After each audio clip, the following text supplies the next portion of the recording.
Hello, আসসালামু আলাইকুম। দেখতে পাচ্ছেন আমি এই ফোল্ডারটা কিন্তু ডিলিট করতে পারছি না। দেখেন, আমি এখান থেকে যদি ডিলিট অপশনে ক্লিক করি, আহ, তো আমার এখানে একটা নোট দিয়ে দিবে। এটা কিন্তু প্রপারলি ডিলিট হবে না। আপনারা কিছুক্ষণ পরে নোটটা আসবে, এই যে দেখতে পাচ্ছেন ট্রাই এগেন। এটা কিন্তু ডিলিট হয় নাই। তো এই ধরনের কিছু ফোল্ডার থাকে যে যে ফোল্ডারগুলো ডিলিট হয় না।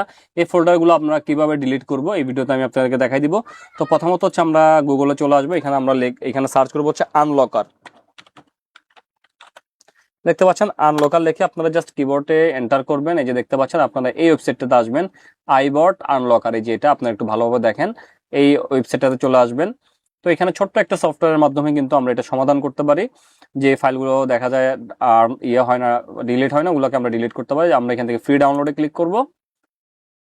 তো এটা ডাউনলোড হয়ে গেছে দেখতে পাচ্ছেন। জাস্ট আমরা এখানে ওপেন করে এটাকে আমরা এখন ইনস্টল করব। আমরা এই যে ইনস্টলার ফাইল যেটা আছে এটাতে আমরা ডাবল ক্লিক দিব। এই যে পারমিশন আসলে ইয়েস করে দিব। ওকে, আমাদের ইনস্টলেশন পপআপটা আসছে। তো আমরা এখান থেকে ইনস্টল এটাতে ক্লিক করব।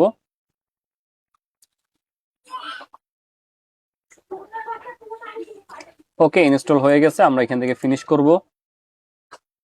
এখন হচ্ছে আমরা যে ফোল্ডারটাকে ডিলিট করতে যাচ্ছি, আমরা ওই ফোল্ডারটা চলে যাব। ওকে, আমরা এই ফোল্ডারটা এখন ডিলিট করব। এটা কিন্তু আমরা কিছুক্ষণ আগে দেখেছি ডিলিট হয় নাই। তো আমরা এটার উপর রাইট ক্লিক করব। রাইট ক্লিক করে আমরা এখান থেকে যে আমরা এখান থেকে শো মোর অপশনে যাব। তো আমাদেরকে এই অপশনটা খুঁজে বের করতে হবে। এই যে আইবট আনলকার, আমাদেরকে এটা খুঁজে বের করতে হবে। আমরা এটার উপর একটা ক্লিক করব, পারমিশন আসবে, ইয়েস করে দিব। দেন হচ্ছে আমরা এখান থেকে এই যে ফোর্স মুড, আমরা এটাতে ক্লিক করে দিব। ফোর্স মুড এটাতে ক্লিক করলাম, করে এখান থেকে আনলক অ্যান্ড ডিলিট, আমরা এই যে এই ড্রপ ডাউন থেকে আমরা এখান থেকে আনলক অ্যান্ড ডিলিট এটা সিলেক্ট করব। তো এটা সিলেক্ট করলাম, আমাদের এখানে একটা পারমিশন আসবে, আমরা ওকে করে দিব। কিছুক্ষণের মধ্যে এটা ডিলিট হয়ে যাবে। তো দেখতে পাচ্ছেন এটা কিন্তু ডিলিট হয়ে গেছে। এখানে আনলক অ্যান্ড ডিলিট সাকসেসফুলি, দেন হচ্ছে আমরা এটাকে এক্সিট করে দিব।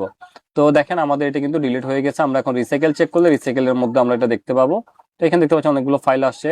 তো এটা কিন্তু ডিলিট হয়ে গেছে। আমরা রিসাইকেলটা এমটি করে দিব। ওকে, এভাবে হচ্ছে আমাদের যে ফোল্ডার বা যে ফাইলগুলো ডিলিট হয় না, আমরা খুব সহজভাবে এটা এই সফটওয়্যারটার মাধ্যমে খুব সহজভাবে বা খুব সুন্দরভাবে ডিলিট করতে পারি, যে ফোল্ডারগুলো আমাদের ডিলিট হয় না। তো আশা করবো ভিডিওটা আপনাদের উপকার আসবে বা ভিডিওটা আপনাদের কাজে লাগবে। যদি ভিডিওটা আপনাদের উপকারে আসে বা ভিডিওটা যদি আপনাদের কাজে লাগে, তাহলে আমাদের ফেসবুক পেজটি ফলো করে রাখবেন এবং হচ্ছে আমাদের ইউটিউব চ্যানেলটিকে সাবস্ক্রাইব করে রাখবেন। ধন্যবাদ সবাইকে, ভালো থাকবেন সবাই।